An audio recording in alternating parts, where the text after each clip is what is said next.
حضور کیا دنیا کسی بڑے مالی بحران کی طرف جا رہی ہے؟ کیونکہ یہ تو بات بہت زیادہ بڑھ چکی ہے.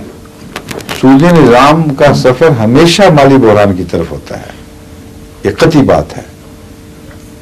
اور اس مالی بحران کے بالآخر بم کی طرف پھٹنے کا موقع اس وقت پیش آتا ہے جبکہ دوسرے امکانات جو بیچ میں استعمال کرتے ہیں اور وقتی طور پر اس دھماکے سے بچتے رہتے ہیں، وہ جب کنارے پر پہنچ جائیں، ختم ہو جائیں، پھر یہ مالی بحران جو ہیں یہ اچانک رنگی ہو کے سامنے آ جاتے ہیں. بے شمار انہوں نے پیسے دینے ہیں کتابوں میں.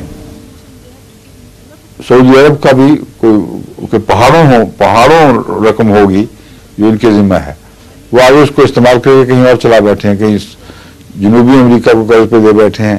اب جنوبی امریکہ کی ساری تجارت فیل ہو جائے، جو وہاں مالی بحران ہونا کوئی بعید بات نہیں ہے، تو عملاً ان کے بینک بھی دیوالیہ پہ ہو جائیں گے، اور جب وہ دیوالیہ ہوں گے تو سعودی عرب کی ساری دولت مٹی ہو جائے گی.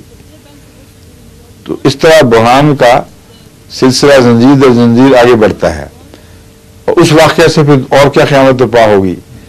یہ ساری چیزیں ہیں جو اس وقت نظر سے مخفی ہیں، مگر ان کے اندر کی سطح میں بڑے بھاری دھماکوں کی تیاریاں ہو رہی ہیں. وہ نظام جو غیر صالح ہے اس نے بہرحال پھٹنا ہے. اس حقیقت کو کچھ دیر ٹالا تو جا سکتا ہے مگر اس سے نجات نہیں پائی جا سکتی. یہ وقت ہو گیا، 1 منٹ رہ گیا صرف.